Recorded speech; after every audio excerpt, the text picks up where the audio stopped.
మిక్కిలి ప్రేమ కనికరం కలిగిన మహోన్నతుల పరిశుద్ధుల పరలోక తండ్రి, మీ బంగారు పాదము చింతకు మరి కుమారు పునరుత్థాన దినమున రోమీల పత్రికను ధ్యానించడం కొరకు వచ్చి ఉన్నాము తండ్రి. మీ బిడ్డలమైన మేము పత్రికలలో ఉన్న సారమును గైకొని మా జీవితాలను సరి చేసుకొని 2026 ఫిబ్రవరి 22వ తారీఖున ఈ రోమా పత్రికను ఆరంభించుండగా ఆత్మదేవ మా మనోనేత్రములు వెలిగించి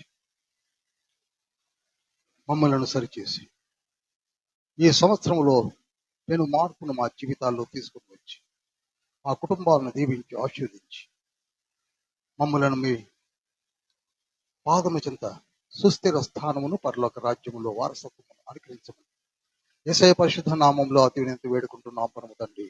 పౌలు గారు రాసిన 14 పత్రికలలో రోమా పత్రిక అతి శ్రేష్టమైన పత్రిక. మరలా చెప్తున్నానండి, కొత్త నిబంధన పుస్తకాలలో 27 పుస్తకాలలో 4 సువార్తల తర్వాత అతి శ్రేష్టమైన పత్రిక లేక పుస్తకము లేక పుస్తక రాజము రోమా పత్రిక. రోమా పత్రిక మనకి అర్థం కాకపోతే బైబిల్ అర్థం కాదు.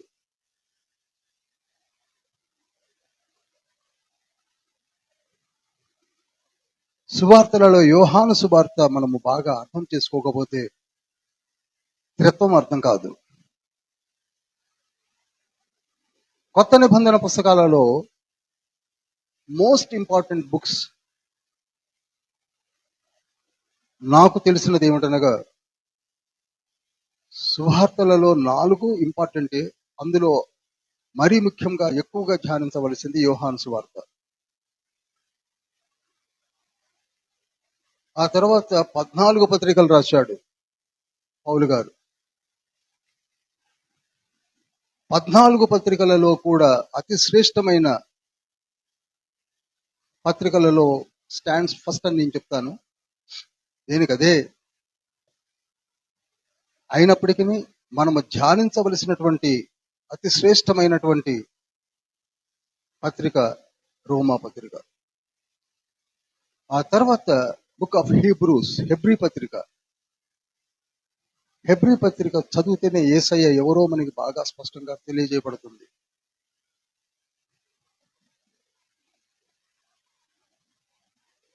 ఆ తర్వాత మొదటి కొరింథీ పత్రిక.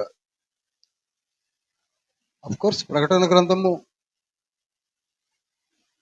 పరలోక దివ్య దర్శనాన్ని అలా పక్కకు ఉంచితే పరలోకములోనికి వెళ్ళడానికి బాటలు వేసినటువంటి 26 పుస్తకాలలో అతి ప్రాముఖ్యమైన వాటిలో ఒకటి రోమా పత్రిక.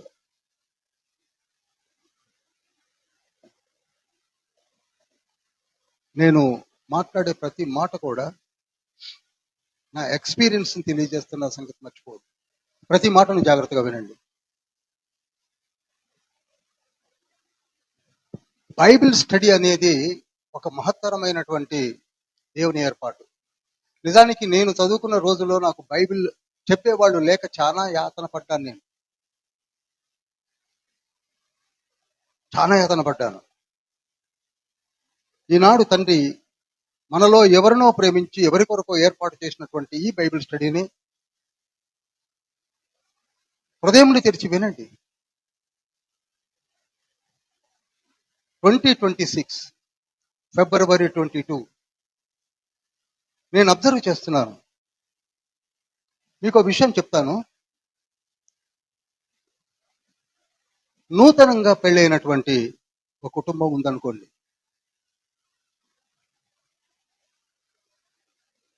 వారి ప్రార్థనలను తండ్రి ఆలకించి ఒక చక్కటి కుమారుని ఇచ్చాడు. ఆ పుట్టిన కుమారుడు చాలా ఆరోగ్యంగా ఉన్నాడు, అందంగా ఉన్నాడు, రింగులు జుట్టు, చక్కటి కలర్, చూస్తుంటే అంతా ముచ్చటగా ఉన్నాడు. కానీ పుట్టిన దగ్గర నుంచి తల్లి పాలు తాగడం మానేశాడు. తాగట్లేదు. జాగ్రత్తగా వినండి నేను చెప్పే ప్రతి మాటను. ఏ పసివాడు కూడా తల్లి దగ్గర పాలు తాగకుండా ఉండడు. కానీ ఈ బిడ్డ పల్లి తాగటం లేదు, తల్లి దగ్గర పాలు తాగటం లేదు. తాగపోతే తాగపోయాడులే అని తల్లిదండ్రులు ఊరుకుంటారు? చెప్పండి, మీరే చెప్పండి. చెప్పండి, మీరు నాతో మాట్లాడండి, నా వైపు చూడండి. ఊరుకుంటారా? చెప్పండి. ఇది బైబిల్ స్టడీ కదా, మీరు స్టూడెంట్స్. ఊరుకుంటారా? వెంటనే ఆ బాబుని తీసుకొని హాస్పిటల్కి వెళ్తారు. పెడతారా వెళ్ళరా? ఒకవేళ ఆ డాక్టర్ డయాగ్నోజ్ చేయలేకపోతే పెద్ద హాస్పిటల్ పరిగెత్తారు. బాబు బాగున్నాడు, చక్కగా ఉన్నాడు, కానీ తల్లి పాలు తాగటం లేదండి. తల్లి దగ్గర ఇనఫ్ మిల్క్ ఉంది, కానీ తాగడం లేదు.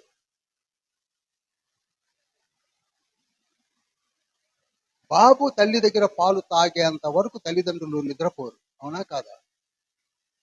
అదేవిధంగా మనలను సృష్టించి తండ్రి మన చేతికి పాల వంటి వాక్యం ఇస్తే దాన్ని మనం ఎప్పుడు తాగటం లేదు.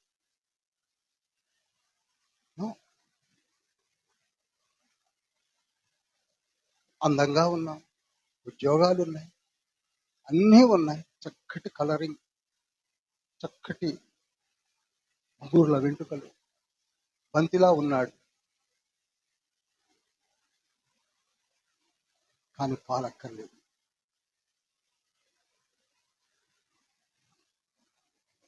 నువ్వు ఎదగాలన్నా తల్లి ఒడిలో ఉండి ఆ పాలు తాగితే తప్ప నువ్వు ఎదగలేవు. అదే బాబుకి 4 సంవత్సరాలు 5 సంవత్సరాలు వచ్చిన నోట్లో నుంచి ఒక్క మాట బయటికి రాదు. 4 అడుగులు వేస్తే పడిపోతున్నాడు. మనిషికి శక్తి లేదు. కారణము అతనికి కావలసిన తల్లిపాలు లేక. అదేవిధంగా మన జీవితాలు కూడా వాడిపోయి కలిసి రావటం లేదు.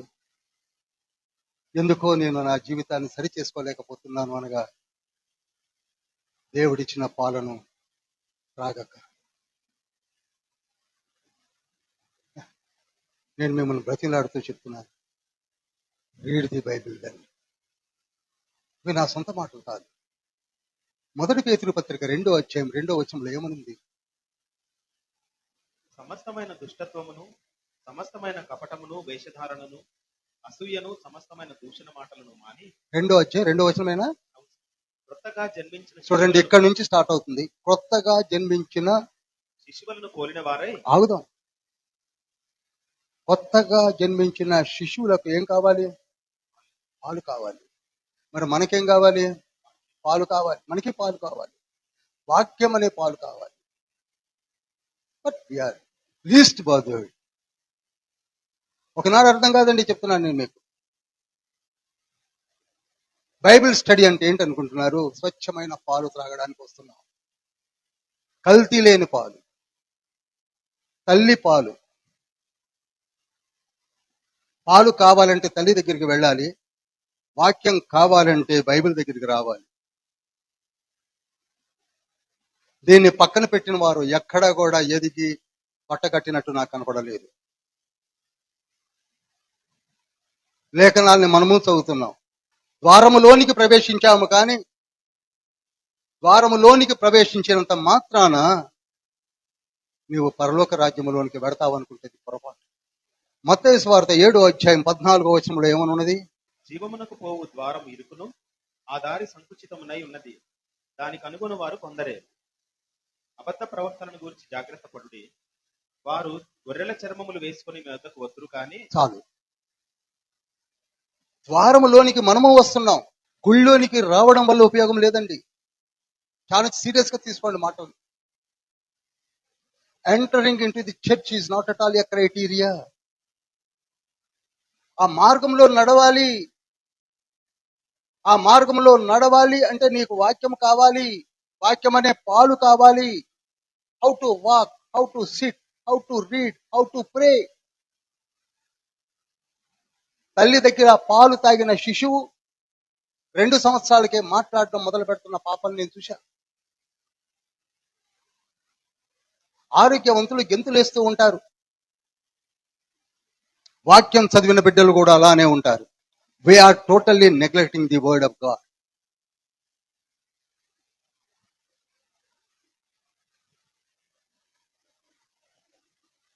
అవే మాటలను రోమా పత్రికలో ప్రతి అధ్యాయము కూడా మనతో మాట్లాడుతూ ఉంది. నిజంగా ఇదే రోమా పత్రికను నేను వివరించాలంటే వారానికి ఒక్క రోజు ఒక అధ్యాయమే అవుతుంది. ఎన్ని సంవత్సరాలు నడుపుకుంటాం బైబిల్ స్టడీ. మరల నేను చెప్తున్నాను, అట్లీస్ట్ ఇవి రికార్డ్ అయిపోయి అప్లోడ్ అయి ఉంటున్నాయి. కొందరు యవనస్తులు, మెయిన్ గా ఆసిఫాబాద్ లో ఉన్న ఒక ఫిలిప్ అనే యవనస్తుడు ఎడిట్ చేసి ఇమ్మీడియట్ గా అప్లోడ్ చేస్తున్నాడు. మధ్యరాత్రి 10 అయినా 11 అయినా 12 అయినా 1 గంట అయినా వాటిని చూసే టైం కూడా మనకి లేదు. ప్రకటన గ్రంథము మేము 25 పార్ట్స్ గా చెప్పాము. ఒక్కసారి కూడా చూశారో లేదో అన్నట్టుగా ఉంది. 100 సార్లు చూసినా అర్థం కాదు. ప్రతి పుస్తకం అలానే ఉందని 27 సంవత్సరాల తర్వాత నాకు అర్థమైంది. ఒక గ్లాన్స్ లో రోమియోలు రాసిన పత్రిక కూడా చదవచ్చు. మీలో చదివే ఉంటారని అనుకుంటున్నాను. కొందరు చదవని వాళ్ళు కూడా ఉండి ఉండవచ్చు. మరలా చెప్తున్నాను, చేతులు జోడించి మరీ చెప్తున్నాను, బైబిల్ అంటే నిరంతర పాలతో సమానం. పాలు త్రాగుతూనే ఉండాలి, పాలు త్రాగుతూనే ఉండాలి. రోమా పత్రికను రాసింది పరిశుద్ధుడైన పౌలు గారు. ప్రతి మాటను జాగ్రత్తగా వినండి, బోధించడానికి ప్రయత్నం చేయండి. మన మధ్యలో బోధకులుగా అతన్ని ఏర్పరచుకుంటున్నాడు. నాకు అనిపిస్తున్నది ఏమిటనగా, నేను కూడా విజ్డమ్ ద్వారా చూస్తూ ఉంటాను కనుక, how much attention we are paying. చూడండి, రోమా పత్రికను రాసింది ఎవరు? పౌలు గారు. పౌలు సంఘానికి రాస్తున్నాడు. క్రీస్తు శకము 56లో రాస్తున్నాడు. అతను ప్రభు దర్శనము వలన మారింది 34లో. పత్రిక రాస్తుంది 12 సంవత్సరాల తర్వాత. చూడండి, ప్రతి మాట ఇలా ఝారించాలని చెప్పడానికి ప్రయత్నం చేస్తున్నాను. ఆయన మారు మనసు పొందింది 34లో, పత్రిక రాస్తుంది 56లో. ఎన్ని సంవత్సరాల తర్వాత? 12 సంవత్సరాల తర్వాత. ఎంతండి? 22 సంవత్సరాల తర్వాత.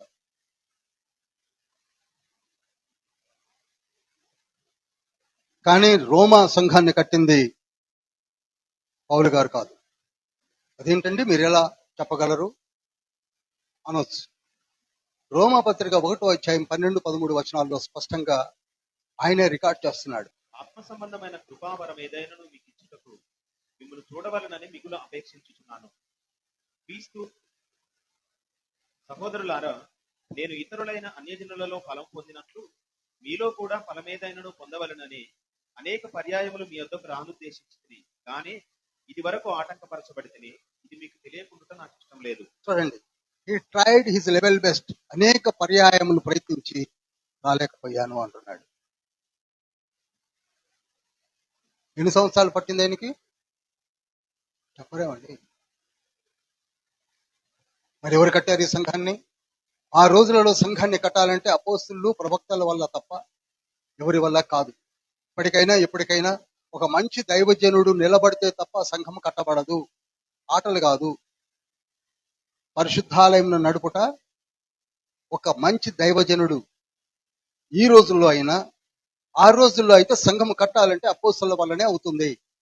మరి రోమా సంఘాన్ని కట్టడానికి అపోస్తులు కావాలి. అపోస్తులు లేకుండా ఆ రోజులలో రోమ్ అంటే మీకు తెలియదు కాదు, బహుక్రూరమైనటువంటి పరిపాలనా దక్షత కలిగినటువంటి ఎంపరర్స్ కాలంలో కట్టడం జరిగింది. అది కట్టింది ఎవరో తెలుసా? ఆంద్రోనికు యూనియా అనే అపోస్తులు. రోమా పత్రిక 16వ అధ్యాయం 7వ వచనం నోట్ చేయండి. ఎవరు కట్టారండి? చెప్పండి. లోతైన విషయాలు మాట్లాడుతున్నాను. మనకు తెలిసి 14 మంది అపోస్తులే తెలుసు. 12 మంది యేసయ్య ఏర్పరచుకున్న అపోస్తులు. యూదా చనిపోయిన తర్వాత ఏర్పరచబడినటువంటి మత్తయి అనే అపోస్తులుడు 13.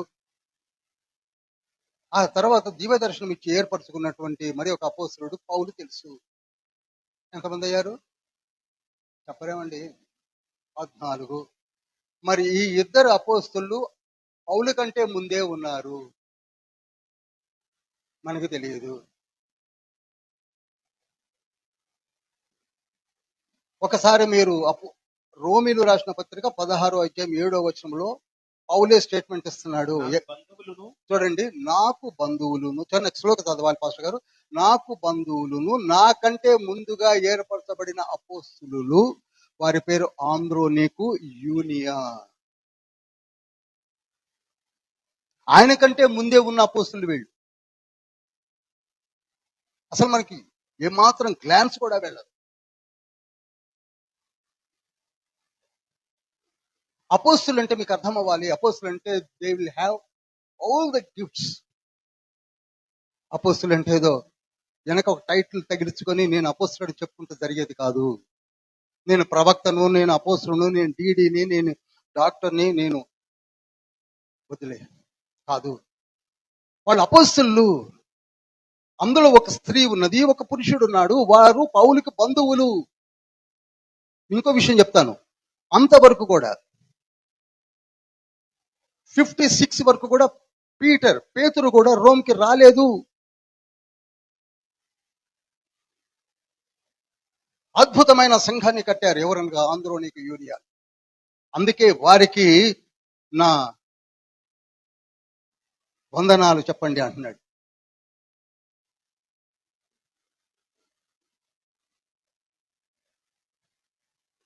ఈ ఉత్తరాన్ని రాయడానికి ఒక లేఖికుడు ఉన్నాడు. అతని పేరు తెత్తయి. ఏం పేరండి? ఆ రోజులలో అపోస్తులకు, ప్రవక్తలకు ఆత్మపూర్ణులై చెప్పినప్పుడు రాయడానికి లేఖికులు, రైటర్స్ ఉండేవాళ్ళు. ఆ తర్వాత కాలంలోనే వారిని స్క్రైబ్స్ అన్నారు.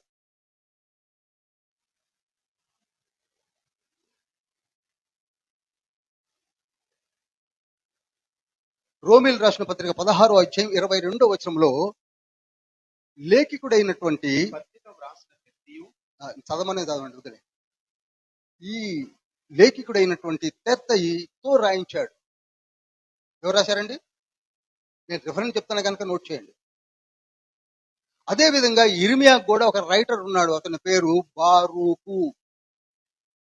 ఇర్మియాకి ఎవరున్నారండి? బారూకు. ఈ పత్రికను రాయించి ఫీబే అనే ఒక సంఘ పరిచారకురాలుతోటి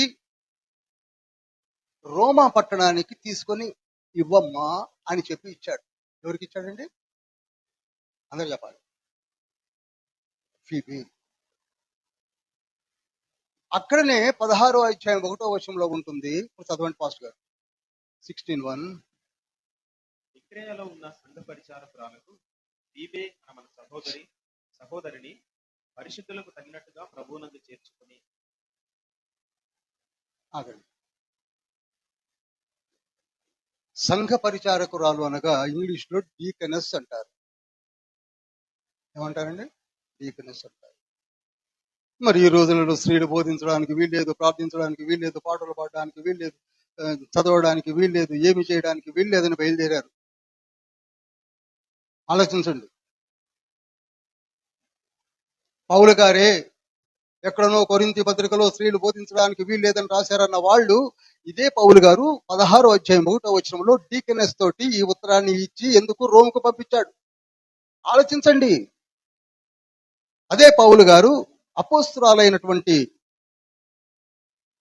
యూనియా అనే నా బంధువు ఉన్నది అని చెప్తున్నాడు. ఆలోచించండి. ఆవిడ అపోస్తురాలు, ఈవిడ సంఘ పరిచారకురాలు. ఎక్కడుందట? కేంక్రేయలో ఉంది. కేంక్రేయ ఎక్కడుంది? కొరింథీకి 9 కిలోమీటర్ల దూరంలో ఉంది. ఎక్కడుంది కేంక్రేయ? కొరింథీకి 9 కిలోమీటర్ల దూరంలో ఉంది.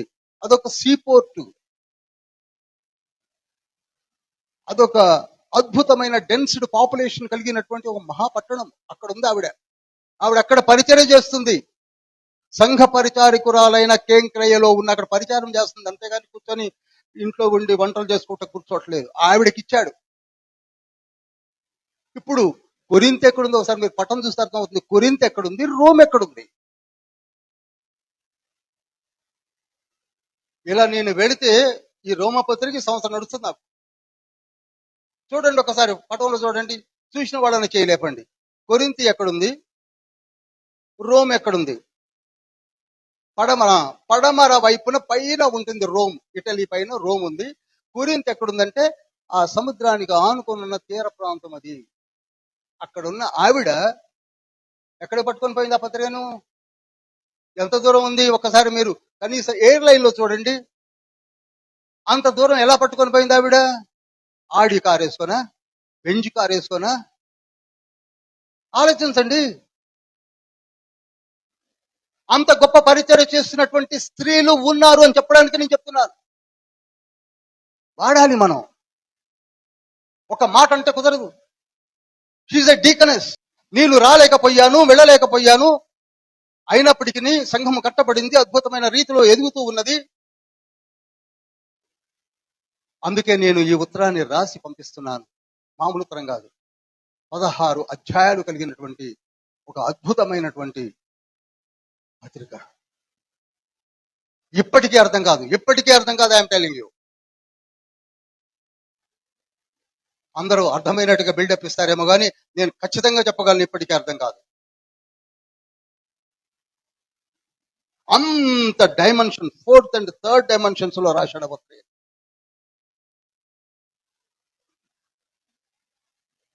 ఒక పాపము విస్తరించినట్టు కృపా బాహుళ్యము విస్తరింపబడలేదు అంటాడు. ఎవరికి అర్థమైంది అది? చెప్పండి. రోమిలకు రాసిన పత్రిక 5:17 ఉంటుంది. ఒక పాపము విస్తరించినట్టు అనేకులకు కృపా బాహుళ్యము విస్తరించబడలేదు. కానీ అది ఎలా వచ్చిందో చెప్తున్నాడు అక్కడ. Is explaining about the sin and the grace of the lord. ఈ పత్రికను కొరింథీలో నుండి రాస్తున్నాడు. ఎక్కడి నుంచి అండి చెప్పాలి? బేసిక్స్ ని ఇదివరకు లాగా నేను ఇక చెప్పుకుంటూ వెళ్ళిపోను. బేసిక్స్ కూడా మనం నేర్చుకోవాలి. ఒక స్కూల్లో మన బాబునో పాపనో జాయిన్ చేశాక ఆ సంవత్సరం అంతా అకాడమిక్ ఇయర్లో చదివిన తర్వాత ఆమెకి ఏబిసిడీలు రాకపోతే ఆ స్కూల్కి పంపడం మానేస్తాం. అలానే బైబిల్ స్టడీలో రోమపత్రిక ఏంటంటే తెల్ల ముఖం పెట్టుకుంటే సుఖం ఏమిటండి? What is the fun of attending the Bible study and reading the Bible and spoiling atmosphere and all the things. ఇందాక నేను చెప్పా, చక్కటి బాబుకి పాలు తాగనట్టుగా, చక్కటి మనకు అర్థం కానట్టుగా ఎంతకాలం జీవిద్దాం? ఈయన రాసిన పత్రికలు 14 పత్రికల్లో 8 బయట నుండి రాశాడు, 6 జైల్లో నుంచి రాశాడు. నోట్ చేయండి. 6 ఎపిస్టిల్స్ చెరలో నుండి రాశాడు. ఎవరైనా రాస్తారండి? చెరలో నుండి. బయట నుండి రాయడం పెద్ద గొప్పతనం ఏం కాదు. జైల్లో కూర్చొని రాస్తున్నాడు. ఎఫ్సీలు రాసిన పత్రిక, ఫిలిప్పీ పత్రిక, కొలస్సీ పత్రిక, 2వ తిమోతి పత్రిక, ఫిలోమోను పత్రిక, హెబ్రీయులకు రాసిన పత్రిక, ఈ 6 పుస్తకాలు కూడా జైల్లో నుండి రాస్తున్నాడు. అద్భుతమైన పుస్తకాలు రాస్తున్నాడు. 8 బయట నుండి రాశాడు. ఇక ఆయన రచనా శైలి, the way he approaches the letter, మనం ఊహించలేము. ఈనాడు మనము యేసయ్య ఎవరు, దేవుడు ఎవరు, పరిశుద్ధాత్ముడు ఎవరు అని డిబేట్స్ పెట్టుకుంటున్న వారికి ఈ పత్రికలు 14 కాన్సన్ట్రేషన్ చేసి చదివితే మీకు అర్థమైపోద్ది. ఎలా అనొచ్చు మీరు? ఒక్కసారి రోమీయులకు రాసిన పత్రిక 1వ అధ్యాయం 7వ వచనం చదవండి. చూడండి, 1వ అధ్యాయము 7వ వచనం అన్నాను నేను. 7వ వచనము 3వ లైన్లో చూడండి. మన తండ్రి అయిన దేవుని నుండి, చదవండి అందరూ, మన తండ్రి అయిన దేవుని నుండి, ప్రభు అయిన యేసుక్రీస్తు నుండి కృపా సమాధానములు మీకు కలుగును గాక. ఇక్కడ యాక్చువల్ గా ఇంగ్లీష్ వర్షన్ లో అయితే ఇది 4th వర్స్, కానీ తెలుగు వర్షన్ లోకి వచ్చేసరికి ఏం చేశాడంటే 2 తర్వాత ఐపన్ కొట్టి 7 వేసేసాడు. 7 నుంచి 8 వరకు కూడా ఒక పెద్ద కాంపౌండ్ సెంటెన్స్ ఇచ్చాడు. అందుకే కాస్త దయచేసి ఇంగ్లీష్ వర్షన్ కూడా చదువు వచ్చిన వాళ్ళు చూడండి. అసలు మనం ఇది చదవడమే కష్టం లేండి, ఇక మళ్ళీ ఇంగ్లీష్ వర్షన్ చదువు వచ్చిన వాళ్ళమే చదవడానికే మనకి చాలా ఆయాసం వస్తుంటే, ఇక్కడ ఏమంటున్నాడు? తండ్రి అయిన దేవుని నుండి ప్రభు అయిన యేసుక్రీస్తు నుండి కృపా సమాధానములు. తండ్రి నుండి కృపా సమాధానములు అనలేదే, పోతే కుమారుడు నుండి కృపా సమాధానం అనలేదే. ఎందుకు ఇద్దరిని ఈక్వల్ చేసి అంటున్నాడు? ఎప్పుడైనా ఆలోచించారా? ఈనాడు ఆన్లైన్ లో వీక్షిస్తున్న వారితో చెప్తున్నాను, మనం కష్టపడిపోతున్నాం కదా, తండ్రి ఎవరు, కుమారుడు ఎవరు, పరిశుద్ధాత్ముడు ఎవరని. Have you ever think about the verse? తండ్రి అయిన దేవుని నుండి ప్రభు అయిన యేసు క్రీస్తు నుండి కృపా సమాధానములు రావడం ఏంటి? ఎందుకంత ఈక్వల్ స్టేటస్ ఇస్తున్నారు? ఎప్పుడైనా ఆలోచించారా? ఇది ఒక్క పత్రికే కాదు, ఒక హీబ్రూస్ వదిలిపెట్టి 13 పత్రికల్లో కూడా ఇదే వర్షంతో స్టార్ట్ చేస్తాడు. ప్రతి పత్రిక చూడండి, మీరు ప్రతి పత్రిక చూడండి, 1వ అధ్యాయం 2, 3, 4 వచనాల్లో ఖచ్చితంగా ఈ మాట అంటారు. తండ్రి అయిన దేవుని యొద్ద నుండి ప్రభు అయిన యేసుక్రీస్తు నుండి కృపా సమాధానములు మీకు కలుగు. ఎప్పుడైనా ఆలోచిస్తున్నామా? చెప్పండి, ఎందుకంత ఈక్వలైజ్ చేస్తున్నాడు? కేవలము మాట్లాడుకోవడం కాదండి, read the Bible well. In end ఎలా ఉంటుందో తెలుసా? ఒకసారి చూడండి, రోమిల్ రాసిన పత్రిక 16వ అధ్యాయం తీయండి అందరూ. రోమ 16 తీయండి.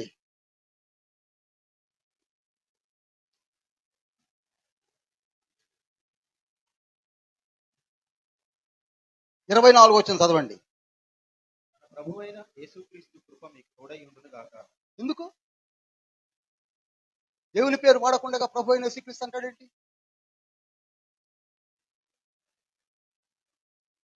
ఎందుకంటున్నాడండి? మన ప్రభువైన యేసుక్రీస్తు కృప మీకు తోడై ఉండును గాక. దేవుని అనే మాట కాకుండా ప్రభు అయిన యేసుక్రీస్తుని ఎందుకు వాడుతున్నాడు?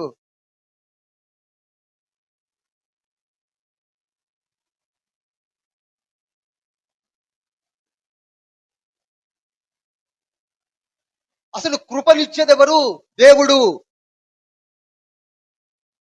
కృప ఇచ్చే క్యాలిబర్ కేవలము దేవునికి తప్ప ఎవరికీ లేదు.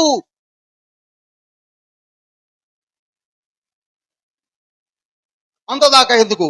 ప్రకటన గ్రంథము 22వ అధ్యాయం 21వ వచనంలో ఏమనున్నది? లాస్ట్ వర్స్, ప్రభువైన యేసు కృప పరిశుద్ధులకు తోడై ఉండును గాక. ఏంటది? చివరి వచనము. ఎవరి కృప కావాలి మనకి? ఎందుకని వాడుతున్నారు అక్కడ? ఆలోచించాం. వెళ్ళదు. కృపనిచ్చేదెవరు? చెప్పండి, కృపనిచ్చేదెవరు? దేవుడు ఇవ్వాలి. ఆ దేవుని స్థానములో 14 పత్రికలలో పౌలు గారి చేత పరిశుద్ధాత్మ తండ్రి యేసు క్రీస్తు ప్రభువుల వారి కృప మనందరికీ లేక మీకు తోడై ఉండును గాక అంటున్నాడంటే ఎవరి స్థానములో యేసుక్రీస్తు ప్రభువుల వారిని పెట్టి రాస్తున్నాడో ఎప్పుడైనా ఆలోచిస్తున్నామా? ఆలోచించాం. ఆదికాండము 19వ అధ్యాయము 17, 18 వచనాలు చదవండి.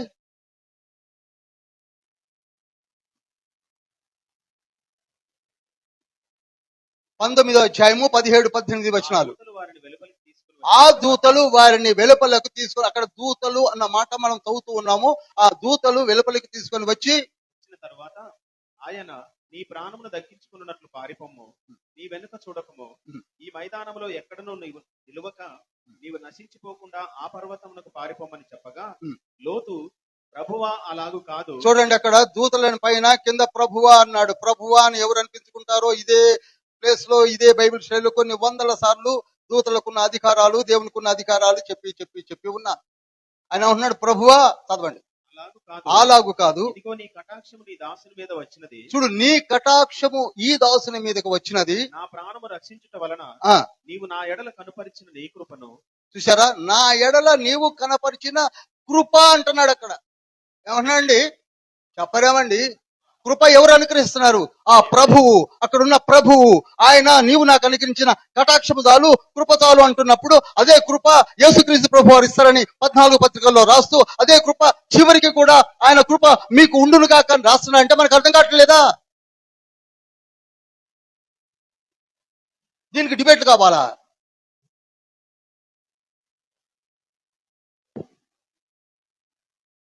నేను థర్డ్ ఫోర్త్ డైమెన్షన్ లో చెప్పడానికి నాకు టైం దాటలే, కానీ మీలో ఎవరైనా సరే ఒక పత్రికను తీసి, పౌలు గారు రాసిన చిన్న పత్రికే, కొలస్సీ చిన్నది, ఫిలిప్పీ చిన్నది చదవండి. దేవుడన్న మరుక్షణమే ప్రభు అనే మాటను తీసుకొని వస్తాడు. చూడండి మీరు కావాలంటే. ఎప్పుడు కూడా దేవుడని వదిలేడు, ప్రభుని వదిలేడు. దేవుడు అంటాడు, వెంటనే ప్రభుని తీసుకొస్తాడు. ఈక్వలైజ్ చేస్తూ వస్తుంటే when there is no God there is no ప్రభువు. వెన్ దెర్ ఇస్ నో ప్రభు దెర్ ఇస్ నో గాడ్. అంత మిళితమై ఉన్నారు. యోహాను సువార్త 16, 13, 14, 15 వచనాలు చెప్పిన రీతిగా మేము మిళితమై ఉన్నాము, కో ఈక్వల్. అర్థం కాదు, అది చదివితే అర్థమవుతాయి. ఒక్క పత్రిక చదవండి మీరు. ప్రభు అని ఉంటే దేవుడు ఉంటుంది, దేవుడు అని ఉంటే ప్రభు అని ఉంటుంది. ఆ సెంటెన్స్ అలా ఎండ్ కాదు ఆయన రాసిన దాంట్లో, అంత కేర్ తీసుకొని. రోమపత్రికను ఏ యాంగిల్లో చెప్పినా, ఏ డైమెన్షన్ లో చెప్పినా ఎంతో టైం పడుతుంది.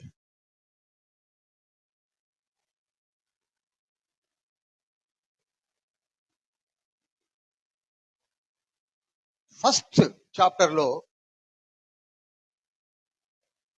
ఉపోద్ఘాతం అంతా ఎక్కువ టైం తీసుకుంటుంది కనుక ఒక క్వశ్చన్ ఉంది. ఆ క్వశ్చన్ ఎక్కడ ఉందంటే యోబు గ్రంథంలో ఉంది. ఆ క్వశ్చన్ యోబు గ్రంథము 9వ అధ్యాయం 2వ వచనంలో ఒక క్వశ్చన్ ఉంది. నరుడు దేవుని దృష్టికి ఎట్లు నిర్దోషియగును? చాలు, ఇది ప్రశ్న. ఇది ప్రశ్న. నరుడు దేవుని దృష్టికి ఎట్లు నిర్దోషి అగును?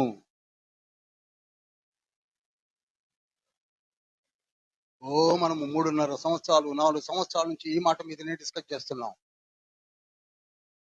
ఎలా నిర్దోషి అవుతాడో ఆన్సర్ ఇక్కడ పౌలు గారు ఇస్తున్నారు. 1వ అధ్యాయము 16వ వచనం చదవండి. రోమా 1:16. సువార్తను గూర్చి నేను సిగ్గుపడు వాడను కాను. ఏలయనగా నమ్ము ప్రతివానికి, మొదట యూదునికి, గ్రీసు దేశస్థునికి కూడా రక్షణ కలుగజేయుటకు అది దేవుని శక్తి అయి ఉన్నది. చూడండి, నరుడు ఏ విధంగా దేవుని దృష్టికి నిర్దోషి అవుతాడంటే నమ్మితే చాలు అన్నాడు. ఏమంటున్నాడు? బైబిల్ 26 పుస్తకాలు 600 రెఫరెన్సులు చదవడం కాదు, నమ్మి చావండి అంటున్నాడు. నమ్మండి. యూదులే కానీ, యూదేతరులే కానీ, అన్యులే కానీ, ఎవరైనా కానీ చదవండి, నమ్మండి. నమ్మితే చాలు. నీవు నమ్మితే చాలు, రక్షణ వస్తుంది. అలా వచ్చిన వాళ్ళమే మనము. రక్షణ కలుగ చేయుటకు దేవుని శక్తి అయి ఉన్నది. ఇక ఈ మాట మీదనే ఆయన పత్రికంతా వెళ్తాడు. నమ్మండి. ముందు ఫస్ట్ స్టెప్పే నమ్మండి, విశ్వసించండి. నువ్వు విశ్వసిస్తే, నమ్మితే నీకు రక్షణ వస్తుంది. రోమీయులు రాసిన పత్రిక 10వ అధ్యాయం 9వ వచనంలో అదే మాట ఉంది.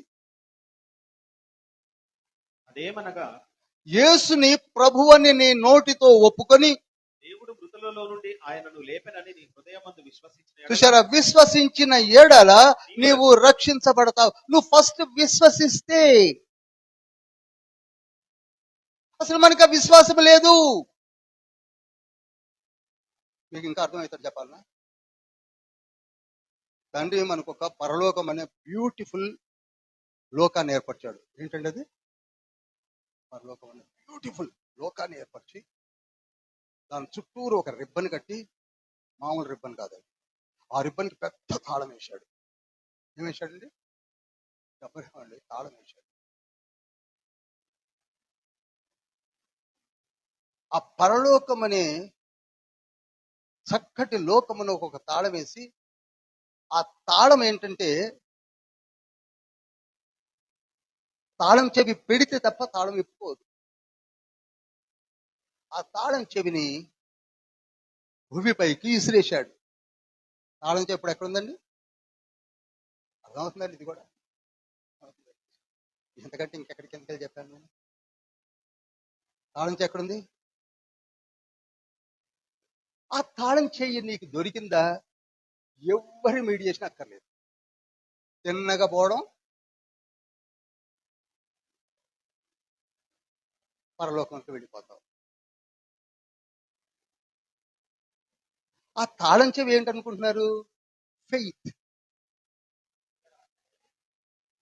చప్పట్లు కొట్టరండి గట్టిగా, మామూలుగా వింటారేంటి? తాళం చెవి ఫ్రీగానే ఉంది. ఎవరు విశ్వసిస్తే వాళ్ళకి ఆ తాళం చెవి వచ్చేస్తుంది. మనకు ఆ తాళం చెవి రాలేదంటే నువ్వు విశ్వసించడం లేదు. తాళం చెవి దొరికిందా చిన్నగా పట్టుకొని వెళ్ళిపోవడమే. నో మీడియేటర్, చిన్నగా వెళ్ళొచ్చు. అసలు మనం పరలోకం గురించి అసలు ఆలోచిస్తే కదా తాళం చెవి జరగడానికి. నాకు జ్ఞానము కావాలంటే బైబిల్ చదువుతారు, జ్ఞానము తెలుసుకోవాలంటే బైబిల్ స్టడీకి వస్తారు. అందుకే ఇంగ్లీష్లో ఒక నానుడు ఉంది, నీ అవసరాన్ని బట్టి నువ్వు వెతుకుంటావని. నీకు అవసరం లేకపోతే నువ్వు ఎందుకు వెతుకుంటావు? నీకు పరలోకము కావాలని నీ మనసులో ఉంటే తాళం చెవి వెతుకుంటావు. మనలో చాలా మంది ఆ విశ్వాసం గురించిన వెతుకులాట ఎప్పుడో మానేశారు. నీకు ఆ తాళం చేతితో పని ఉందా? లేదు. అది చిన్న ప్రక్రియ. If you have faith, you are having key. అదే రోమీలు రాసిన పత్రిక 4:3 ఏమంటున్నాడు? అబ్రహామునకు ఆ విశ్వాసం అనే తాళం చేతి దొరికింది. చదవండి ఒకసారి 4:3. లేఖనం ఏమి చెప్పుచున్నది? అబ్రహాము దేవుని నమ్మెను, అది అతనికి నీతిగా ఎంచబడెను. చూసారా? ఇక ఆ తర్వాత మీరు చదువుతూ వెళితే ఓ అద్భుతమైన మాటలు ఉన్నాయి. ఇప్పుడు అన్ని చెప్పడానికి సమయం ముందుకు వెళ్తున్నా. అసలు అబ్రహాం దగ్గర ఏముందండి? నీతి అనే కీ దొరికింది. ఏం దొరికిందండి? అసలు నీకు విశ్వాసం అంటే కీ ఉన్నట్టే నీ దగ్గర. అసలు దగ్గర విశ్వాసమే లేకపోతే నీ దగ్గర కీ లేదు. Very simple.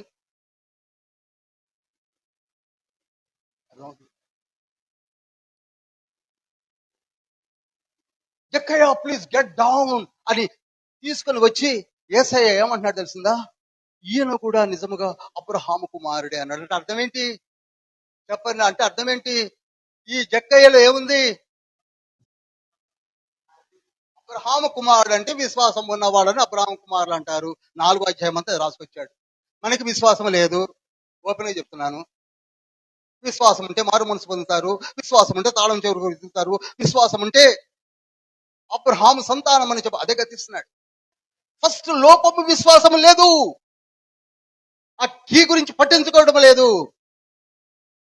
అబ్రహాం చేసింది ఒకటే. అంత మందిలో ఒక్క అబ్రహాముకే ఎందుకు తండ్రి ఆ కీ ఇచ్చాడంటే ఆయన విశ్వసించాడు కనుక కీ వచ్చేసింది. ఇంతమంది మనమున్నా మనలో విశ్వాసం ఉంటే ఆ తాళం చెవి నీకు ఇచ్చేస్తున్నాడు. అంతే, నువ్వు పరలోక రాజ్యంలోనికి వెళ్ళిపోతావు. అందుకే హెబ్రీ పత్రిక 3:12 ఏమంటున్నాడు? విశ్వాసము లేని దుష్ట హృదయము మీలో ఎవరిలోనైనా ఉన్నదేమో అని జాగ్రత్తగా చూసుకోండి అని లేఖనం అంటుంది. ఎందుకని? విశ్వాసము లేని దుష్ట హృదయము మీలో ఉన్నదంటే మీకు తాళం చెవి లేదు. వితౌట్ హ్యావింగ్ కీ నీ ముందు ఒక మంచి కొత్త స్కూటర్ ఉండొచ్చు.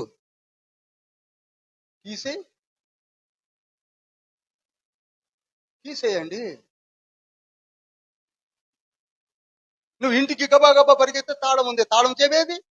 అందుకే హెబ్రీ పత్రిక 11:6 దేవునికి ఇష్టమై ఉండాలంటే అతనిలో ఏముండాలని చెప్పాడు? అంటే విశ్వాసం అనే కీ నీ దగ్గర ఉన్నదా?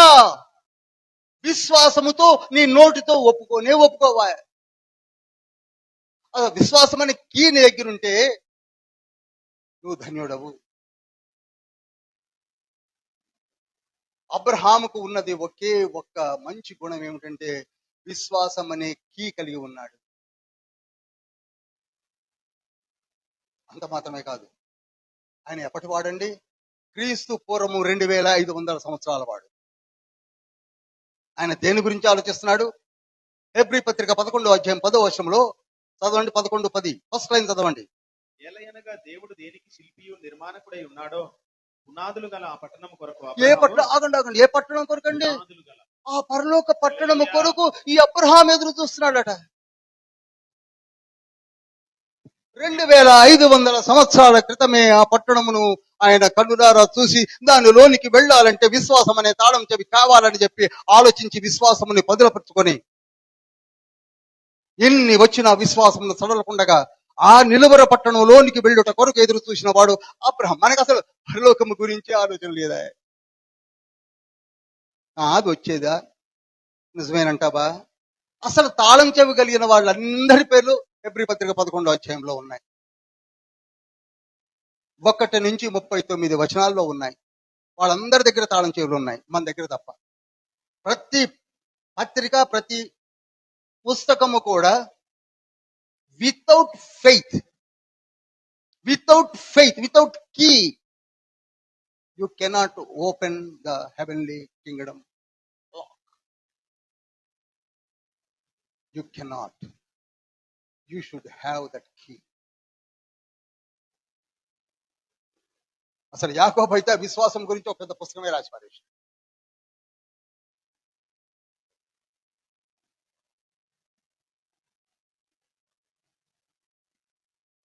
ఎందుకోనండి ఇంత బలహీనం అవడానికి కారణాలు ఒకసారి ఆలోచించండి. నేను వేరుగా కాదు, మనమే ఆలోచించుకుని 26 ఫిబ్రవరి ఏం సాధిద్దాం అనుకోని, ఎంతకాలం సాధిద్దామని. నన్నే తీసుకోండి, 78 ఏళ్ళు, రేపు ఏప్రిల్ వస్తే 79 ఏళ్ళు, ఎప్పుడో పట్టమంటాను. ఏం సాధించాను అని ఒకసారి ఆలోచిస్తే జీరో. నా ఏజ్ గ్రూప్ వాళ్ళు ఆలోచించాలా లేదా? అసలు మనకి ఏదండి శాంతి ఏది, సమాధానం ఏది, నెమ్మది ఏది? ఇక 1వ అధ్యాయంలోనికి వచ్చేసరికి నమ్మితే చాలు రక్షణ వస్తుందని చెప్పాడు. ఏం చెప్పాడండి? చెప్పాడు నమ్మడము అనేది విశ్వాసమునకు లింక్ అయి ఉన్నది. నమ్ముట అనేది ఒక డిగ్రీ ఆఫ్ కంపారిజన్ లో ఉంటే విశ్వాసం అనేది సూపర్లేటివ్ డిగ్రీ ఆఫ్ కంపారిజన్ లో ఉంటుంది. ఎప్పుడైనా చెప్పాలి ఫెయిత్, హోప్ అండ్ లవ్. 1 కొరింథీ 13:13లో ఉంటుంది చూసారా? అది మళ్ళీ ధ్యానించాలి మనం. 3 స్టెప్పులు ఉన్నాయి. ఇప్పుడు ఒకసారి మామూలుగా చెప్పాను, ఇంకొక మాట కూడా చెప్తాను. If you are having key with you, if you are having key with you, he is justified God. దీని అర్థం తెలుసో తెలియదు. He is justified God. Our Jesus is justified God. What is the meaning of justification? How he will justify against us? అందుకు యేసయ్య రావాల్సి వచ్చింది. ఎందుకు రావాల్సి వచ్చిందో చెప్పడానికే ప్రయత్నం చేస్తున్నాడు. రోమీలు రాసిన పత్రిక, రోమా పత్రికను is equal to justified God అని రాసుకోవచ్చు. Justification is equal to Roman ఎపిస్టిల్. అంతేకాని వదిలేయడు.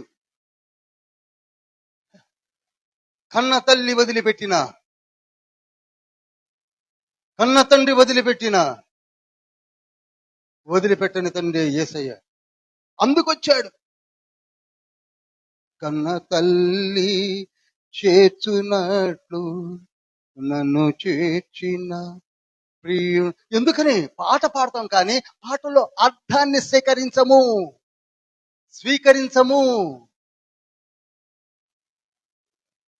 కన్న తల్లిలాగా యేసయ్య ఏ విధంగా మనల్ని పట్టుకొని ఉన్నాడో ఏనాడైనా ఒక మెసేజ్ ఇవ్వండి.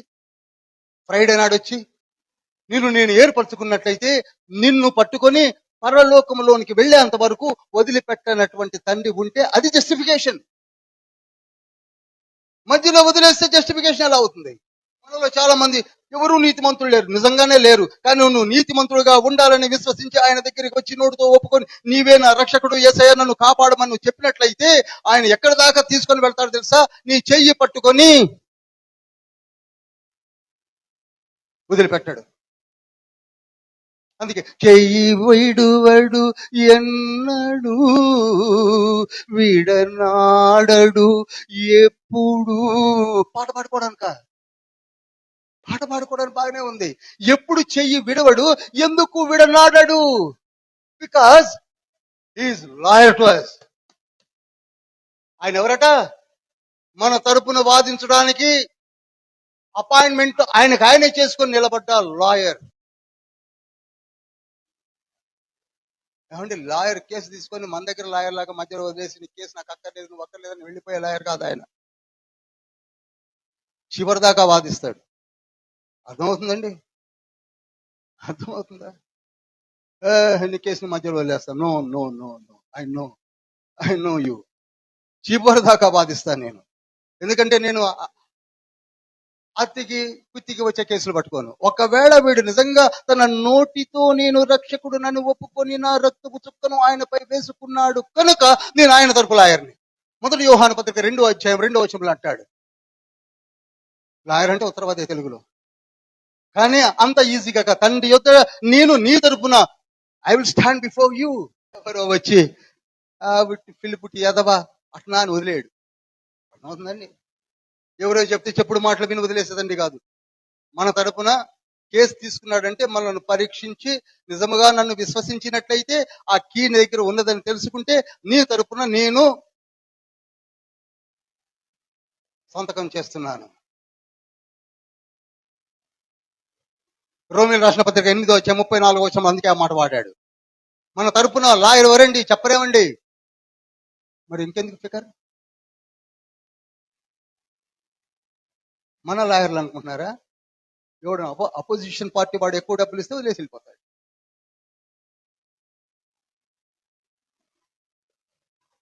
మన లాయర్ అట్లా కాదు. అర్థమవుతుందా? ఓకే, ఎగ్జాంపుల్ చెప్తాను. అది ఎలా అంటున్నారండి? జకర్యా గ్రంథము 3వ అధ్యాయము తీయండి. 1, 2, 3 వచనాలు చదవండి. మరియు యెహోవా దూత ఎదుట ప్రధాన యాజకుడైన యెహోషువ నిలువబడుటయు సాతాను ఫిర్యాది అయి అతని కుడిపార్శ్వమున నిలువబడుటయు అతడు నాకు కనపరిచెను. సాతాను, యెహోవా నిన్ను గద్దించును, యెరూషలేమును కోరుకుని యెహోవా నిన్ను గద్దించును, ఇతడు అగ్నిలో నుండి తీసిన కొరవి వలె ఉన్నాడు కదా అని యెహోవా దూత సాతానుతో అనెను.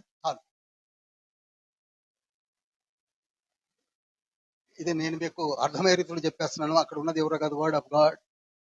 వాక్యమైన దేవుడు ఉన్నాడు. వాక్యమైన దేవుడు ముందు యెహోషువ అనే ప్రధాన యాజకుడిని పట్టుకొని వచ్చి నిలబెట్టాడు. ఆయన బట్టలు చూడండి మొత్తం మురికైపోయి ఉన్నాయి. ఇతను అసలు ప్రధాన యాజకుడిగా పనికిరాడని ఎవరు చెప్తున్నారు? సాతానుడు చెప్తున్నాడు. చెప్తే యేసయ్య ఏమంటున్నాడు? ఇప్పుడు ఏమన్నాడు యేసయ్య చెప్పండి?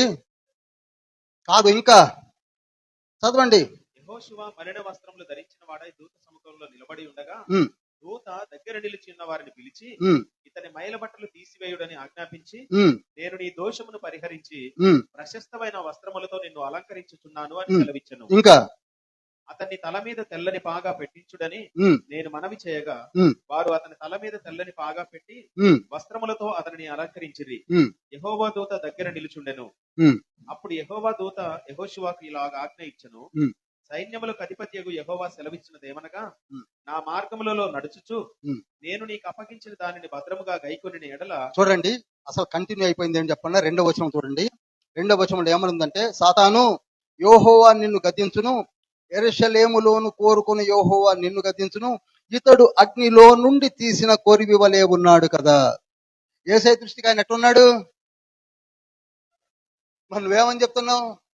ఆయన బట్టలు మాసిపోయి ఉన్నాయి, ఆయన మళ్ళీ వస్త్రాలు ధరించుకున్నాడు, కానీ నాకెలా కనపడుతున్నాడని చెప్తున్నాడు యేసయ్య.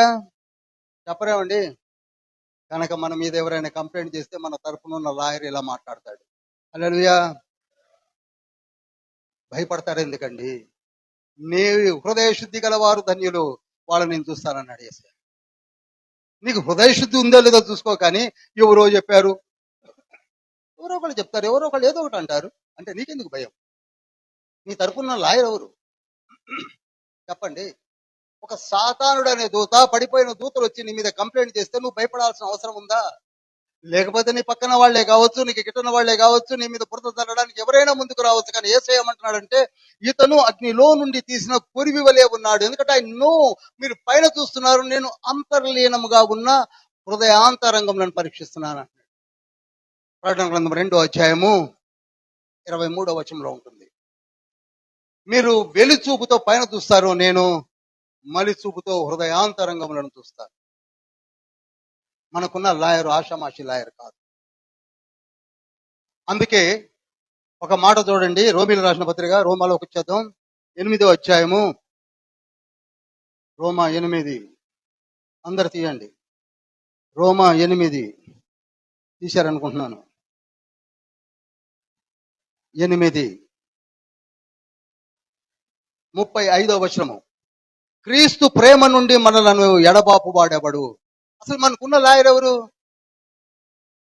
యేసుక్రీస్తు కదా. ఆయన మన తరపున వాదిస్తుంటే మనం ఈయన వదిలిపెట్టి ఇంకెక్కడికన్నా పోవాల్సిన అవసరం ఉందా? చెప్పరేమండి. శ్రమ అయినను, బాధ అయినను, హింస అయినను, కరువు అయినను, వస్త్రహీనత అయినను, ఉపద్రవమైనను, ఖడ్గమైనను మనలను ఎడబాపునా? నీ మీద కంప్లైంట్స్ ఎవరైనా వేసినా, ఏమైనా చేసినా మన తరపున ఎవరున్నారు? 37వ వచనం చూడండి. అయినను మనలను ప్రేమించిన వాని ద్వారా అన్న దగ్గర ఎవరి పేరు? యేసయ్య. అయినను మనను ప్రేమించిన యేసు క్రీస్తు ద్వారా మనము వీటన్నిటిలో అత్యధిక విజయము పొందుచున్నాము. మరణమైనను, జీవమైనను, దేవదూతలైనను, ప్రధానులైనను, ఉన్నవైనను, కారాబోనులైనను, అధికారులైనను, ఎత్తైనను, లోతైనను, సృష్టించబడిన ఏదైనను మన ప్రభు అయిన యేసు క్రీస్తునందు దేవుని ప్రేమలో నుండి ఎడబాపవని నేరుగా రూఢిగా చెబుతున్నాను అంటున్నాడు. మనము టికెట్లో లేచి వెళ్ళిపోతాం. ఎవడో డిబేట్లు చెప్పాడట, నిజమే తమ్ముడు అని వెళ్ళిపోతాం. విశ్వాసం అనే కీ మన దగ్గర లేదు.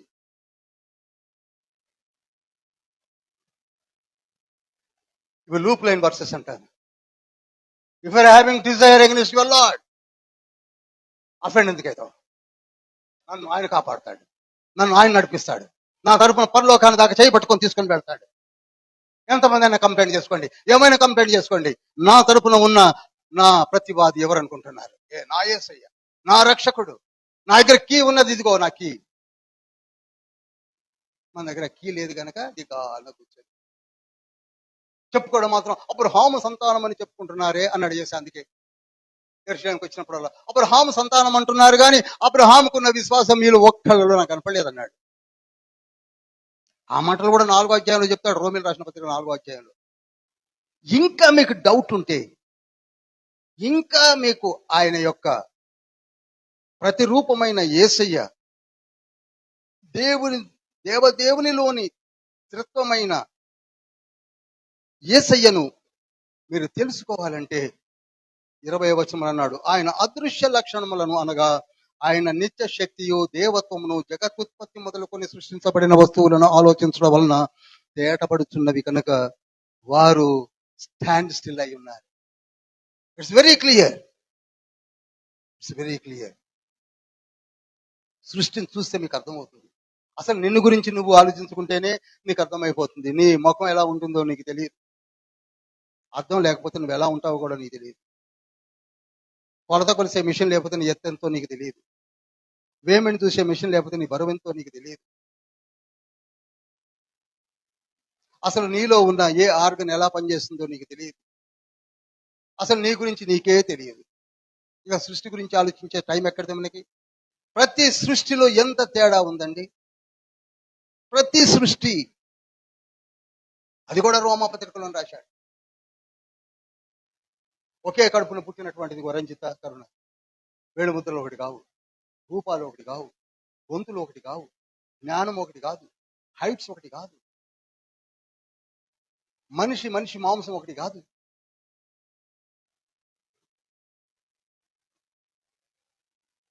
కళ్ళు ఒకటి కాదు. ఈ ఐఫోన్ నా కళ్ళకే ఓపెన్ అయింది, ఇంకొక కళ్ళకి ఎవరికి ఓపెన్ కాదు. దీన్ని బట్టి అయినా అర్థమవుతుంది కదా. చూడడానికి అన్ని కళ్ళు ఒకటేలాగుంటాయి, చూడడానికి అన్ని వేళ్ళు ఒకటేలాగుంటాయి కాదు. Lakhs of species are there in the water అంటున్నారు. చేపలు కొన్ని లక్షలుగా ఉన్నాయి. ఒక చేప మాంసం ఇంకొక చేప మాంసం ఒకటి కాదు. సూర్యుని మహిమ వేరు, చంద్రుడి మహిమ వేరు, నక్షత్రములు లక్షలాది నక్షత్రముల యొక్క ఒక్కొక్క నక్షత్రానికి ఉన్న మహిమ వేరు, చెట్లు వేరు. మామిడి చెట్టు నిమ్మ చెట్టు కాదు, నిమ్మ చెట్టు అరటి చెట్టు కాదు, అరటి చెట్టు పనస చెట్టు కాదు, పనస చెట్టు పప్పాయి చెట్టు కాదు, ఆకులు కావు, సారము కాదు.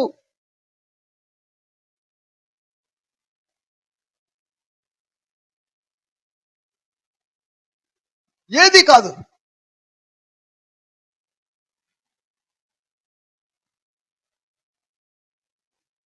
కానీ ఆలోచించు, పట్టించుకోం. There is a power, there is a power. ఆ పవర్ తెలుసుకోవాలంటే సృష్టిని ఒకసారి చూడు నాయన అంటున్నాడు. ఇదే మాట రోమీయులకు రాసిన పత్రిక 8వ అధ్యాయం 19-20 వచనాల్లో కూడా మళ్ళీ ఉటంకిస్తాడు. సృష్టి యావత్తు కూడా, ఏ సృష్టి అన్ని, అరే సముద్రపు నీరు ఉప్పగా ఉంటాయి.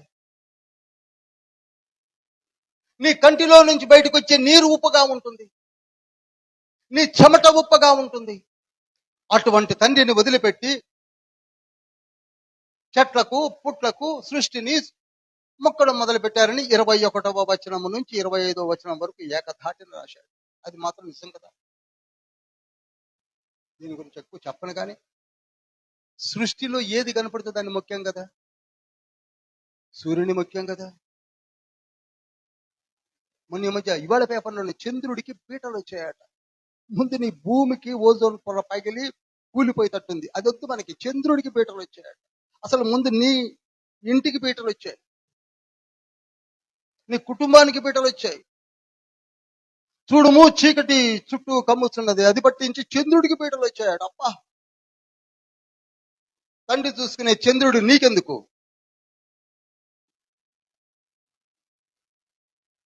దేని మొక్కలేదు, చెట్టును మొక్కలేదా, పుట్టను మొక్కలేదా, చెప్పరు, రాయిన మొక్కలేదా? ఏది కనపడితే దాన్ని మొక్కడం అలవాటే. ఏముందో కూడా తెలుసుకోకుండా బ్లైండ్. ఎలుకను కూడా ముఖ్యం కదండి. రాత్రులు పూట బోన్లు పెడతాం, తెల్లవాళ్ళు మొక్కుతుంటాం.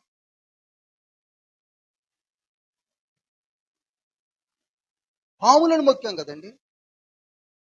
మళ్ళీ అదే పాము కనపడితే కర్ర ఎక్కడ అంటారు.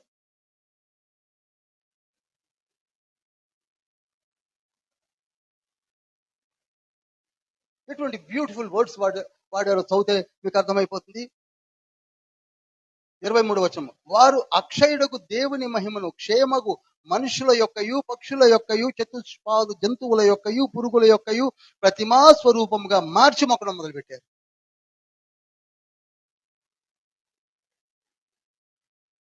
సరే, అది పోతే పోయింది.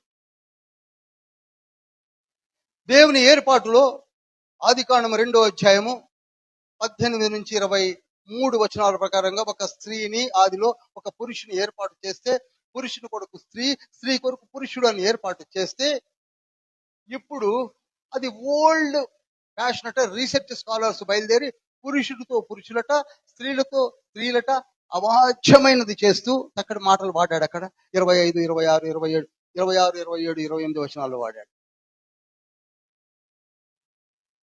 బుద్ధి ఉందండి? జ్ఞానం ఉందా? పురుషులు పెళ్లి చేసుకుని ఏం చేస్తారట? పిల్లల్ని కన్నారా? స్త్రీలు పెళ్లి చేసుకుని పిల్లల్ని కన్నారా? ఎక్కడ ఉందా పేపర్లో?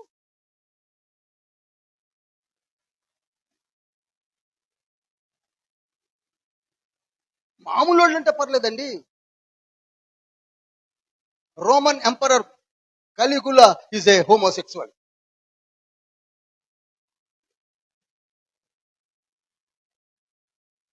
ఒకప్పుడు టెన్నిస్ తార Martina Navratilova, she's a homosexual. వాళ్ళు అనౌన్స్ చేశారు కనుక నేను అనౌన్స్ చేస్తున్నాను. మీకు ఒక విషయం తెలుసా? చర్చెస్ లో ఎలా చేస్తున్నారు, వాళ్ళతోటి ఏం ప్రమాణాలు చేస్తున్నారు నాకు తెలియదు. ఆయన ఏం పాస్టో మరి, ఈ పెళ్లి కొడుకు మగ పెళ్లి కూతురు రండి అని పిలిచి ఆ పాస్టర్లకు దండలేయాలి, మనం చప్పట్లు కొట్టాం. అందుకే అంటుంది లేఖనం, సిగ్గుపడవలసిన చోట ఉప్పొంగుతున్నారు. ఎయిడ్స్ ఎక్కడి నుంచి వచ్చింది? హోమోసెక్సువల్ నుంచి. వెనరల్ డిసీజెస్ ఎక్కడి నుంచి వచ్చాయి? హోమోసెక్సువల్స్ నుంచి. అలంకార్య, సిప్లిస్, గనోరియా, అంతు చికటం లేదు ఇంతవరకు కూడా. 25 ఏళ్ళు 26 ఏళ్ళకి పెళ్లి చేసుకుని సుఖంగా జీవించవలసిన వారు డాక్టర్ల చుట్టూ ఎందుకు తిరుగుతున్నారు? గైనకాలజిస్ట్ చుట్టూ.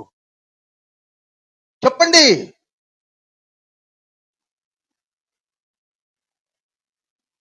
ప్రసంగి గ్రంథము 11వ అధ్యాయం 9-10 వచనాలు ఏమన్నది? యవనుడా, యవన కాలంలో సంతోషంగా నీ హృదయాన్ని సంతుష్టిగా ఉండి నీ భార్యతో సుఖముగా జీవించమంటే నీకు హోమోసెక్సువల్స్ అవుతావు. సిగ్గు లేదు. బైబిల్ చదివితే కదా.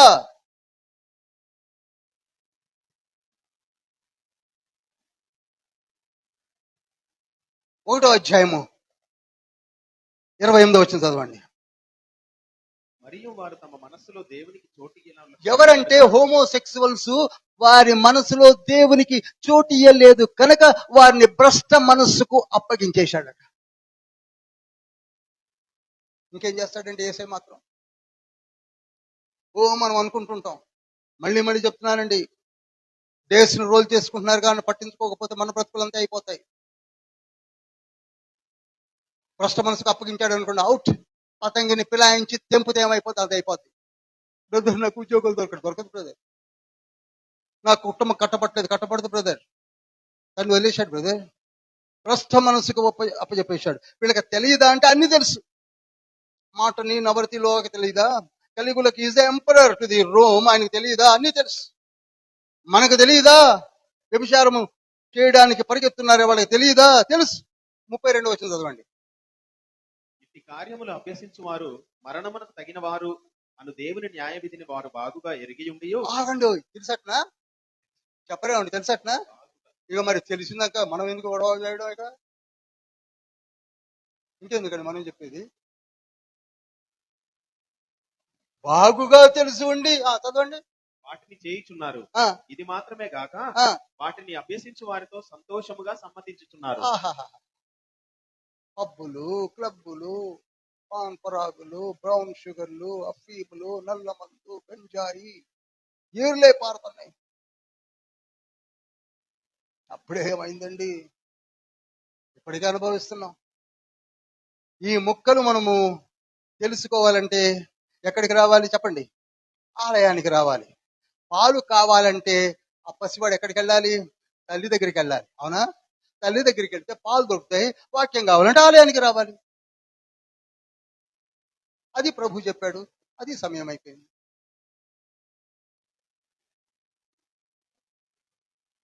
ఒకటే అధ్యాయం అయింది. లేచిన పడండి.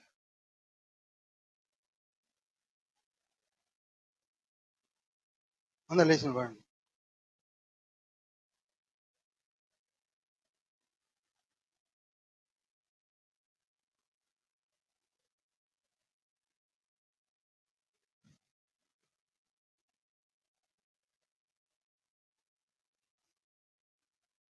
దయచేసి అందరూ లేచి నిలబడండి. 2 చేతులు పైకెత్తండి. రోమాపత్రిక తండ్రి మనతో మాట్లాడుతున్నాడు.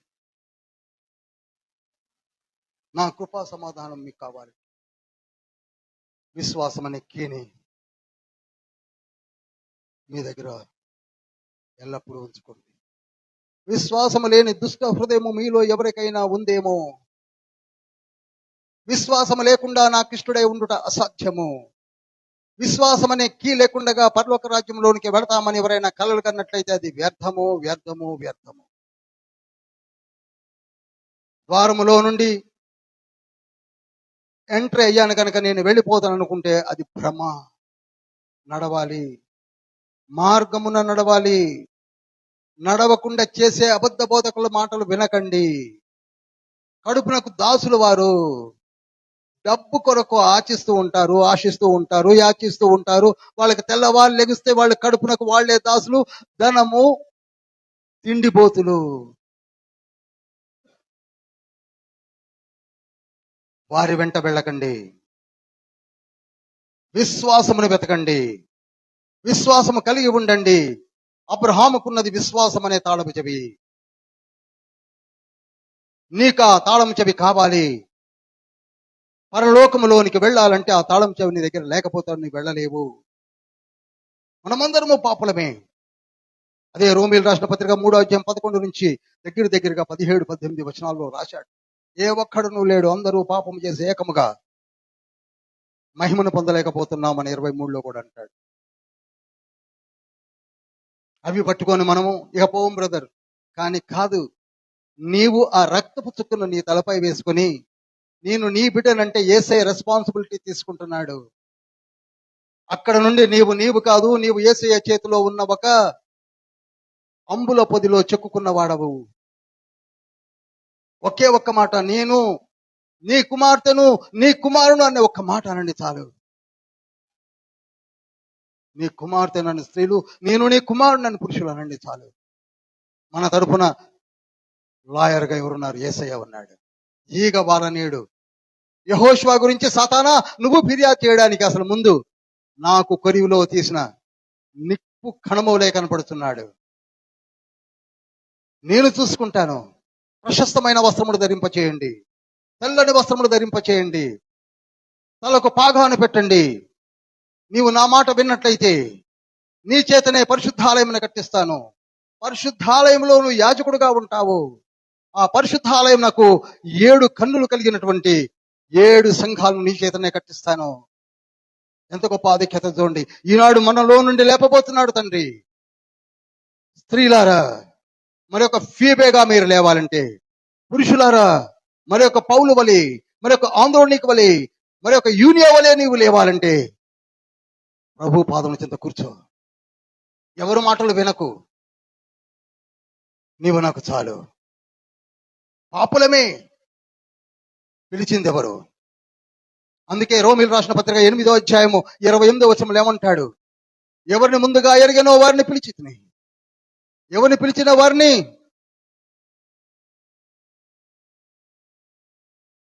మహిమపరుస్తున్నాడు. సమస్తము సమకూర్చబడి జరుగుతున్నవి. ఈనాడు నీకు సమస్తము జరుగుతుందంటే నీ విశ్వాసము, నీ ఫెయిత్ను బట్టి కాపాడుతున్నాడు.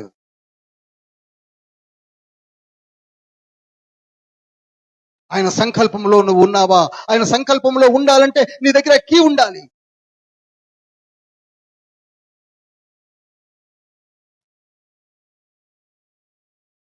నిన్ను ఎందుకు పిలిచాడు? నీలో విశ్వాసం ఉంది కనుక పిలిచాడు. ఈనాడు మనం ఎందుకున్నామో తినమంతగా విశ్వాసం ఉంది కనుక వచ్చాము. ఆయన పరిశుద్ధుడు, పిలిచిన వాడు పరిశుద్ధుడు కనుక నేను అపరిశుద్ధంగా వదిలివేస్తాడని ఎందుకు అనుకుంటున్నావు? పరిశుద్ధపరిచే శక్తి తండ్రిలో లేదనుకుంటున్నారా? ఆ మాటల్ని రోమీయులు రాసిన పత్రిక 6వ అధ్యాయంలో రాశాడు. ఎలా కాపాడుతాడో 8వ అధ్యాయంలో చెప్పాడు. ఏ విధంగా మనం తొణుకుతామో 7వ అధ్యాయంలో చెప్పాడు. విశ్వాసం అనే కీ ఎలా వెతకాలో 4వ అధ్యాయంలో చెప్పాడు.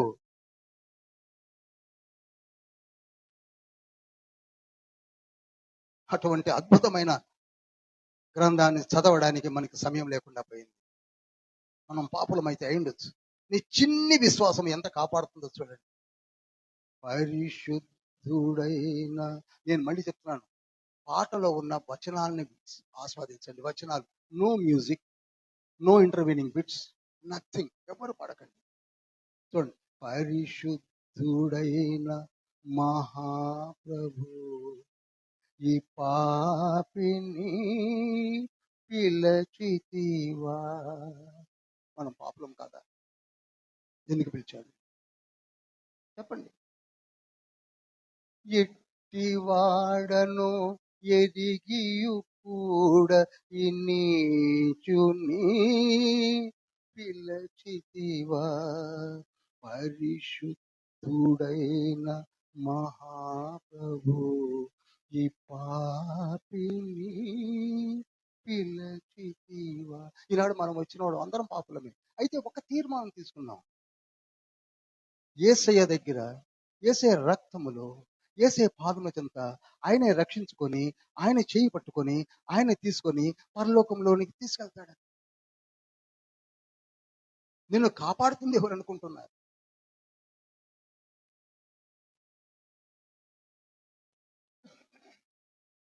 నన్ను పిలచిన ప్రభు నీవు విశ్వాసనీయుడవు. ఆయనకుంది విశ్వాసం మనల్ని పిలిచినందుకు. మనకుందా ఆయన కాపాడతాడనే విశ్వాసం? చెప్పండి. నన్ను పిలచిన ప్రభు నీవు విశ్వాసనీయుడవు. పిలచిన వారిని బలపరచి మహిమతో నింపెదవు. నీ మహిమతో నింపెదవు.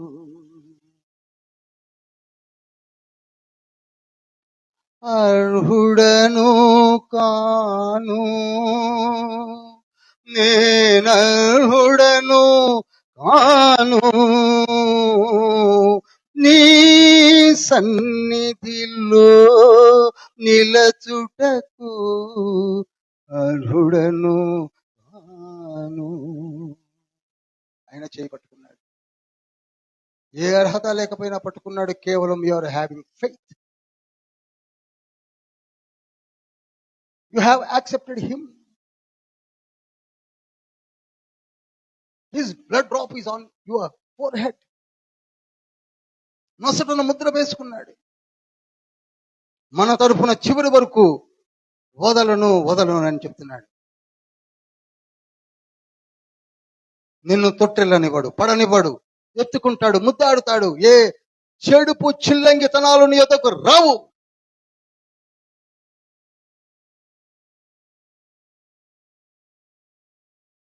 ఎందుకనగా నీవు ఆయన చేతిలో ఉన్నావు. హోషేయ రాసిన గ్రంథము 11వ అధ్యాయము 3వ వచనంలో అంటాడు, నీ చెయ్యి పట్టుకుని నడక నేర్పేది నేనే అంటున్నాడు. మనం నడిపించేది యేసయ్య, కాపాడేది యేసయ్య, ఈగ వారనీయకుండా చూసేది యేసయ్య, పరిశుద్ధుడైన యేసయ్య. నీకే 1,00,000 డౌట్స్. అటువంటి యేసయ్య నిన్నెలా పట్టుకుంటాడు అనుకుంటున్నావు? అదే మాట రోమీయులు రాసిన పత్రిక 10వ అధ్యాయం 2-3 వచనాల్లో కూడా ఉంటుంది. You are leading your life as a religious person, not spiritual person. ఎన్నిసార్లు చెప్పినా నీ జీవిత విధానమే మారటం లేదు అంటున్నాడు. రోమపత్రిక చదవాలండి.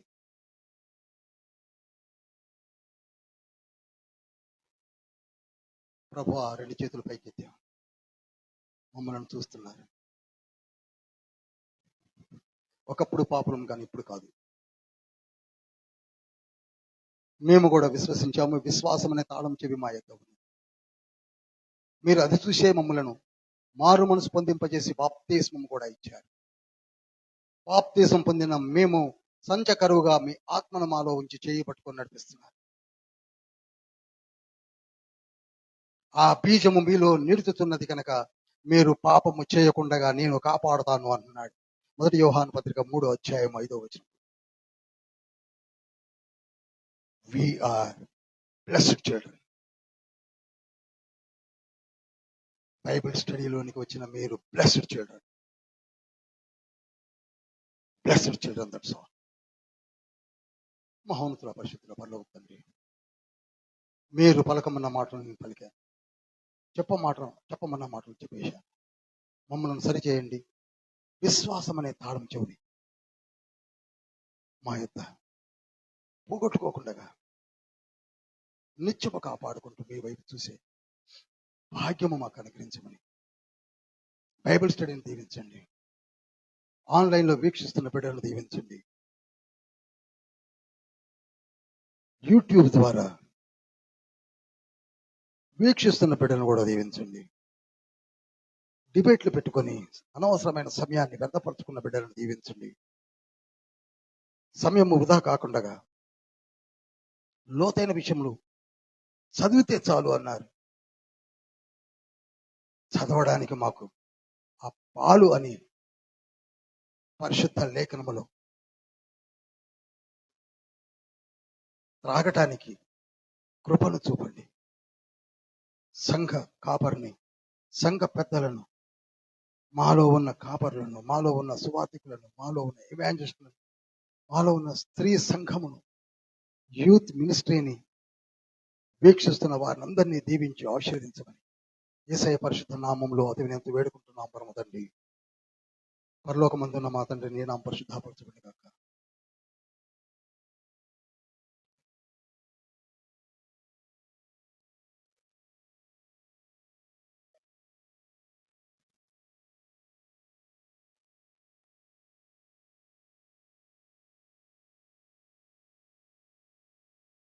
యేసుక్రీస్తు ప్రభుల వారి కృపయు తండ్రి అయిన దేవుని ప్రేమయు పరిశుద్ధాత్మ యొక్క అన్యోన్య సహవాసం నిరంతరము మనకును సార్వత్రిక సంఘములకు ప్రపంచములకు తోడై నీడై ఉండును గాక. హల్లెలూయా. ప్రభేస్ రక్తమే జై, ప్రభేస్ నామే జై, ప్రభేస్ రక్తమునికి సంపూర్ణ విజయం కలుగును గాక. Praise the Lord. Hallelujah, hallelujah, hallelujah, hallelujah.